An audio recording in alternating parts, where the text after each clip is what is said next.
அனைவருக்கும் வணக்கம். தைராய்டு ப்ராப்ளங்கிறவங்க ரொம்ப அவஸ்தைப்படுறாங்க. கூலிங்காக எதுவும் சாப்பிட முடியல. தொண்டை கரகரன்றாங்க, தொண்டை அடைக்குது, நெஞ்சு வலிக்குதுன்றாங்க. அவங்களுக்குலாம் ஒரு டிப்ஸு. சீத்தாப்பழி பழம் இருக்குது. சீத்தாப்பழி பழத்தினுடைய இலைகளை ஒரு 2 கைப்பிடி அளவு எடுத்துக்கங்க. ஒரு 1½ டம்ளர் தண்ணி எடுத்து கொதிக்க வச்சு வடிகட்டி காலையில் வெறும் வயிற்றில் குடிச்சுடுவாங்க. ஒரு வாரத்துக்கு ஓரளவுக்கு கண்ட்ரோலாக வரும் தைராய்டு. அதே போல் நைட்டில் ஒரு டம்ளர் தண்ணி எடுத்துங்க. ஒரு ஸ்பூன் ஜீரகம் போடுங்க. போட்டு ஊற வச்சுட்டு காலையில் எழுந்துச்சி அந்த ஜீரகத்தையும் மென்று சாப்பிடுங்க. அதுமாரி தைராய்டு குணமாகும். அதே போல் அல்சர் ப்ராப்ளங்கிறவங்க ரொம்ப அவஸ்தைப்படுறாங்க. நெஞ்சு எரியுதுன்றாங்க, தொண்டை எரியுதுன்றாங்க, பசி எடுக்குதுன்றாங்க, நிறைய நெஞ்சு கறிக்குதுன்றாங்க. அவங்களாம் என்ன பண்ணுங்க, ஒரு டம்ளர் தேங்காய் பால் எடுத்துங்க. ஒரு ஸ்பூன் தேன் எடுத்துங்க. இது டெய்லி ஒரு 7 நாளைக்கு குடிச்சிட்டு வாங்க. எப்பேற்பட்ட அல்சரம் குணமாயிடும். அதே போல் வாய்ப்புண்ணு, வயிற்றில் புண்ணு இருக்குன்றாங்க. அவங்களாம் வந்து கீழாநெல்லி சாப்பிடுங்க. அதே விட்ட மணத்தக்காளி கீரை கடைஞ்சி சாப்பிடுங்க. ஓரளவுக்கு அல்சர் குணமாயிடும். அதே போல் நெல்லிக்காய் அடிக்கடி சாப்பிடுங்க. ஓரளவுக்கு அல்சர் குணமாயிடும்.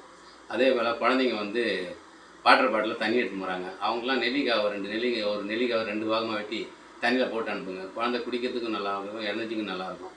அதே போல் ஹார்ட் அட்டாக் வருதுன்றாங்க. அவங்களாம் வந்து அடிக்கடி இஞ்சி சாப்பிடுங்க. இஞ்சி கொதிக்க வச்சு மிளகு ஜீரகம் போட்டு தேன் கலந்து வடிகட்டி தேனை ஒரு ஸ்பூன் போட்டு கலந்து டெய்லி குடிச்சுன்னு வாங்க. ஓரளவுக்கு இதயம் நல்லா பலப்படும். அதே போல் பூண்டு எடுத்துக்கங்க. ஒரு பூண்டு எடுத்திங்கன்னா அதில் ஒரு 8 பல் 10 பல் இருக்கும். அதை நல்லா தோலை உரிச்சிட்டு நெய்யில் வதக்கி காலையில் சாப்பிடுவாங்க. ஒரு 48 நாள் நல்ல இதயம் பலப்படும். தேவையில்லாத கொழுப்பும் கரைஞ்சிடும். அதே போல் சில பேருக்கு ஹார்ட் அட்டாக் வருதுன்றாங்க. அவங்களாம் வந்து கல்லுப்பு எடுத்து நாக்கு கீழே 4 கல்லுப்பு எடுத்து வச்சுங்க. எப்படி ஹார்ட் அட்டாக் வருதுன்னா கை சோர்ந்து போகும், ஓரளவுக்கு தலைவலிரும், வேர்த்து கொட்டும், சொட்டிங்க அவங்க வாந்தி வர மாதிரி இருக்குது. இது மாதிரி இருக்குது சென்சேஷன் இருக்குதுன்னா கல்லுப்பு எடுத்து நாக்கு கடியில் ஒரு 4 உப்பு வச்சுக்கோங்க. கொஞ்ச நேரத்தில் சரியாயிடும்.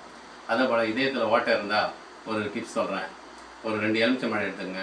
4ஆக கட் பண்ணி சாரை பிசைஞ்சு எடுத்துருங்க. தோலை மட்டும் 2 டம்ளர் தண்ணியில் போட்டு ஒரு 50 கிராம் இஞ்சியை போட்டு கொதிக்க வச்சு 48 நாட்கள் வடிகட்டி குடிச்சுன்னு வந்தீங்கன்னா இதயத்தில் இருக்கிற ஓட்டையும் அடைஞ்சிடும். அதே போல் வல்லாரக்கீரை அடிக்கடி சாப்பிடுங்க. ஊறுகாய் அரைச்சி இதயம் பலப்படும். குழந்தைங்களுக்கு ஞாபக சக்தி அதிகரிக்கும். நரம்பு தளர்ச்சி குணமாகும். அதே போல் குழந்தை பேர் இல்லைன்றாங்க.